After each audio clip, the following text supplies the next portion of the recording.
Le Qatar, un pays si petit qu'on peut le traverser en voiture en seulement 2 heures. Un territoire sans montagne, sans rivière, sans forêt et où la pluie est quasi absente. Une nation qui, à première vue, ne semble avoir aucun atout. Et pourtant, cette petite péninsule du Moyen-Orient est devenue l'un des pays les plus influents, les plus riches et les plus commentés de toute la planète. Ici, les faucons possèdent leur propre passeport. Des robots font la course sur des dromadaires à pleine vitesse pendant que leurs dresseurs les poursuivent à bord de jeeps. Un énorme ours en peluche trône au milieu du meilleur aéroport du monde et personne n'y trouve rien à redire. Une seule compagnie aérienne, issue de ce minuscule pays, a été élue meilleure du monde à 9 reprises. Le Qatar ne devrait pas exister tel qu'il est, et pourtant, il existe. Aujourd'hui, nous allons découvrir 20 faits incroyables sur le Qatar qui vont vous laisser complètement stupéfait. C'est parti. Premier fait, le Qatar est le 2e pays le plus plat de la planète. Le Qatar est plat. Pas juste un peu, mais réellement, presque parfaitement plat. Il se classe juste après les Maldives. Le point culminant du pays atteint à peine 103 mètres au-dessus du niveau de la mer. C'est à peine une colline. Peu importe la direction, le terrain s'étend, complètement horizontal à perte de vue. Aucune montagne, aucune vallée, aucun paysage spectaculaire, juste un désert plat, des routes plates et un horizon plat. Les seuls éléments qui brisent la ligne d'horizon, ce sont les gratte-ciel de Doha. Le Qatar possède essentiellement 2 caractéristiques géographiques, le désert et les immeubles. C'est tout. Deuxième fait, le Qatar est plus petit que l'État du Connecticut et pourtant c'est l'une des nations les plus puissantes au monde. Le Qatar est minuscule, vraiment minuscule. Tout le pays ne couvre que 11 600 km², soit à peu près la taille de l'État américain du Connecticut. Vous pouvez le traverser d'un bout à l'autre en 2 heures environ. Sa population atteint tout juste 3 millions d'habitants. Il n'a presque aucune beauté naturelle au sens traditionnel. Pas de montagne, pas de forêt, pas de rivière, rien de spectaculaire dans sa géographie. Pourtant, cette petite péninsule exerce une influence mondiale, une puissance financière et une présence internationale bien plus grande que des pays 10 fois plus étendus. Le Qatar possède des quartiers entiers de Londres. Il contrôle la 3e plus grande réserve de gaz au monde. Il a organisé un mondial de FIFA. Un petit pays, un impact énorme. Troisième fait, les hommes sont 3 fois plus nombreux que les femmes au Qatar, ce qui en fait l'un des pays les plus déséquilibrés en termes de genre. Pour chaque femme vivant au Qatar, il y a environ 3 hommes. Un rapport de 3 à 1. La raison est simple. La majorité de la main-d'œuvre étrangère, ouvriers du bâtiment, travailleurs manuels, employés des services, est principalement masculine. Des centaines de milliers d'hommes venus d'Asie du Sud ont construit les gratte-ciel, les stades et les autoroutes du Qatar et y sont restés pour travailler. Ce déséquilibre est l'un des plus extrêmes au monde. Dans certaines régions, le ratio est encore plus élevé. Un pays où la population est massivement masculine simplement à cause de ceux qui ont été amenés pour le construire. Quatrième fait, le Qatar a bâti un stade pour la Coupe du Monde entièrement à partir de conteneurs maritimes, puis l'a démonté et expédié dans un autre pays. Pour la Coupe du Monde 2022, le Qatar a bâti 9 nouveaux stades. La plupart étaient permanents et exceptionnels, mais l'un d'eux, le stade 974, était totalement unique. Il a été construit avec 974 conteneurs en acier réutilisés, empilés et assemblés pour former un stade de 40 000 places parfaitement fonctionnel. Après la compétition, l'intégralité du stade a été démontée pièce par pièce. Les conteneurs ont été dévissés, chargés sur des navires et envoyés vers des pays en développement où ils seront réassemblés pour créer de nouvelles infrastructures sportives. Un stade de 40 000 places fabriqué avec des conteneurs, démontés et expédiés à travers le monde après usage. Le Qatar a organisé un mondial, puis a offert le stade comme un cadeau. Un niveau d'ambition et de créativité que personne d'autre n'a jamais tenté. Cinquième fait. Les faucons au Qatar ont leur propre passeport et voyagent en cabine, assis à côté de leur propriétaire. La fauconnerie n'est pas juste un passe-temps au Qatar, c'est un mode de vie. Les faucons sont traités avec autant d'attention et de respect que les membres de la famille. Quand les fauconniers qataris voyagent avec leurs oiseaux, ils ne les mettent pas en soute. Les faucons volent en cabine passager, installés à côté de leur maître comme une personne. Le Qatar divulgue même des passeports officiels pour les faucons.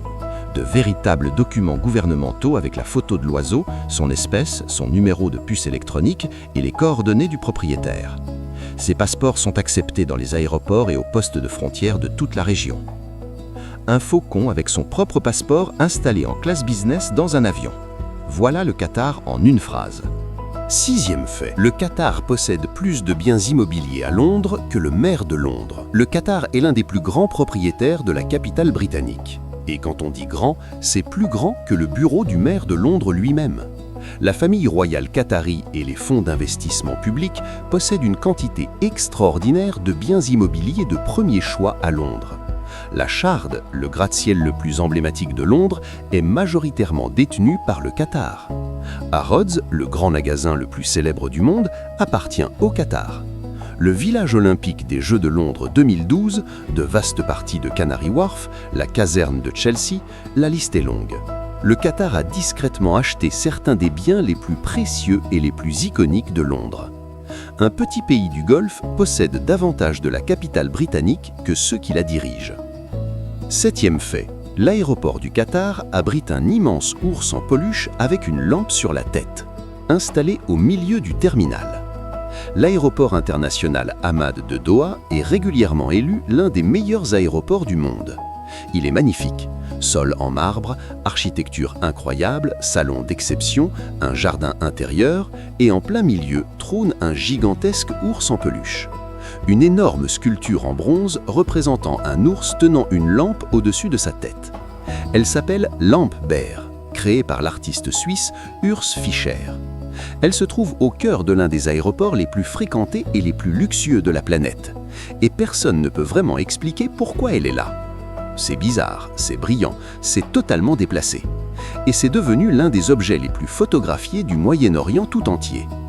8e fait, des robots font la course sur des dromadaires à pleine vitesse au Qatar pendant que leurs dresseurs les poursuivent en jeep et les contrôlent à distance. La course de dromadaires est l'un des sports les plus appréciés au Qatar. Pendant des siècles, on utilisait de jeunes enfants comme jockeys parce qu'ils étaient assez légers. Cette pratique a fini par être interdite. Le Qatar a alors remplacé les enfants par des robots. De minuscules robots humanoïdes attachés sur le dos du chameau, avec des bras mécaniques tenant les rênes et de petites cravaches fixées. Les dresseurs longent la piste en jeep à pleine vitesse, contrôlant les robots à distance par radio. Les chameaux courent, les robots rebondissent sur leur dos et les dresseurs les accompagnent en criant des instructions dans leur télécommande. Des millions de dollars sont misés chaque saison. Des jockeys robots sur des chameaux, seulement au Qatar.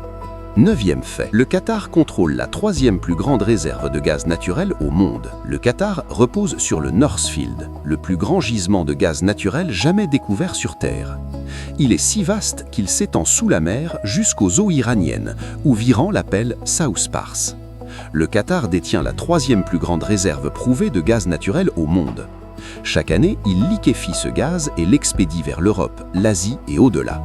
Faisons de lui l'un des fournisseurs d'énergie les plus importants de la planète. Et en ce moment même, ce gaz est au cœur d'une crise énergétique mondiale. Avec le détroit d'Ormuz perturbé et le gaz iranien hors ligne, le monde entier se tourne désespérément vers les réserves qataries pour combler le vide. Un tout petit pays qui contrôle une ressource dont le monde entier a besoin, maintenant. 11e fait. Le Qatar a construit une île artificielle entière en forme de collier de perles. Avant le pétrole et le gaz, le Qatar était une nation de plongeurs de perles. Les hommes partaient en mer pendant des mois, récoltant des huîtres au fond de l'eau pour trouver des perles. C'était dangereux, épuisant et à peine suffisant pour survivre. Puis, le pétrole a été découvert et la plongée aux perles est devenue de l'histoire. Décennies plus tard, le Qatar a décidé d'honorer ce passé de la manière la plus spectaculaire possible. Il a dragué du sable au fond de la mer et construit une île entièrement artificielle en forme de chapelet de perles. On l'appelle The Pearl Qatar. Elle est bâtie exactement au-dessus des mêmes anciens sites de plongée où les hommes risquaient leur vie pour une poignée de gemmes. Aujourd'hui, elle abrite des appartements de luxe, des hôtels 5 étoiles, des boutiques de créateurs et des marinas remplis de super yachts. De la plongée aux perles au super yacht au même endroit. Toute l'histoire du Qatar en une seule île. 11e fait, le Qatar possède un marché entièrement dédié à l'achat et à la vente de faucons, où un seul oiseau peut se vendre plus d'1 million de dollars. Au cœur de Doha se trouve un marché appelé le souk des faucons. Et il fait exactement ce que son nom indique. Vous entrez et chaque échoppe vend des faucons. Des oiseaux de chasse dressés, perchés sur des supports en bois, coiffés de capuchons de cuir sur les yeux, attendant d'être achetés ou vendus. Un bon faucon dressé au Qatar peut se vendre plusieurs dizaines de milliers de dollars. Les oiseaux les plus rares et les plus prisés, très rapides, puissants, avec un instinct de chasse exceptionnel, peuvent dépasser le million de dollars. Un seul oiseau, 1 million de dollars. Le Qatar a même un hôpital pour faucons à Doha, où les oiseaux malades ou blessés reçoivent des soins vétérinaires de classe mondiale. Au Qatar, un faucon n'est pas seulement un animal de pétit, c'est un symbole de statut social qui vaut plus que plusieurs voitures. 12e fait. Le Qatar n'a ni rivière, ni lac, ni forêt. Pas une seule rivière. Pas de lac, pas de forêt. Aucune source d'eau douce naturelle permanente. Le pays reçoit presque aucune pluie, moins de 80 mm par an en moyenne. Toute l'eau douce provient d'usines de dessalement qui aspirent l'eau de mer et la transforment en eau potable. Le Qatar a l'un des taux de consommation d'eau par habitant les plus élevés au monde. Bien qu'il n'ait pratiquement aucune eau naturelle, il fonctionne entièrement grâce à l'eau de mer dessalée et aux eaux usées traitées. Un pays avec des millions d'habitants, des parcs luxuriants, des piscines et des villes fonctionnelles, le tout alimenté par de l'eau extraite de la mer.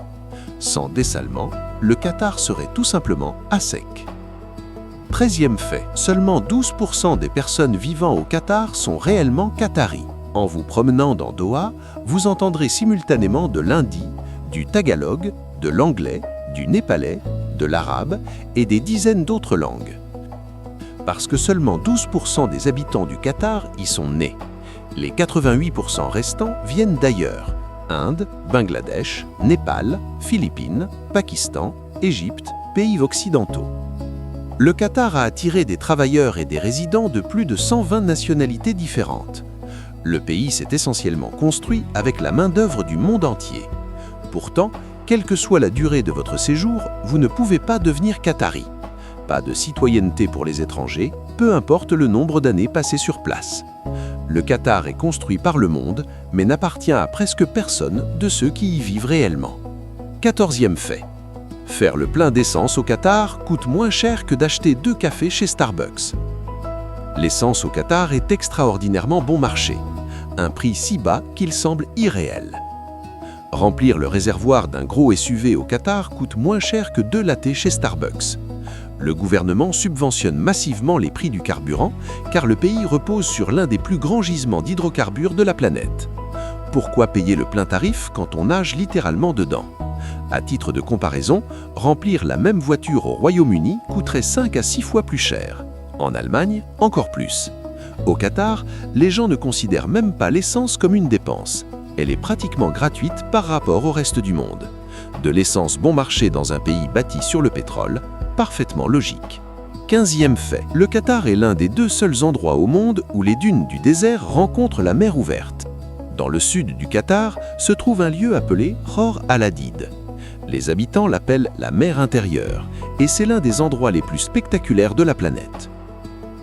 D'immenses dunes de sable doré hautes de plusieurs mètres descendent jusqu'au bord de l'eau et disparaissent sous la surface. Le désert et l'océan se rencontrent au même endroit, au même moment. Le Qatar est l'un des 2 seuls endroits au monde où ce phénomène se produit. L'autre est la Namibie, en Afrique australe. La zone est une réserve naturelle protégée. Flamants roses, oryx d'Arabie, renards et tortues marines y vivent. L'un des phénomènes géographiques les plus rares au monde, niché tranquillement dans l'un des plus petits pays de la planète. 16e fait. Qatar Airways a remporté 9 fois le prix de la meilleure compagnie aérienne du monde. Qatar Airways n'est pas juste une bonne compagnie, c'est la plus recommencée de l'histoire de l'aviation commerciale.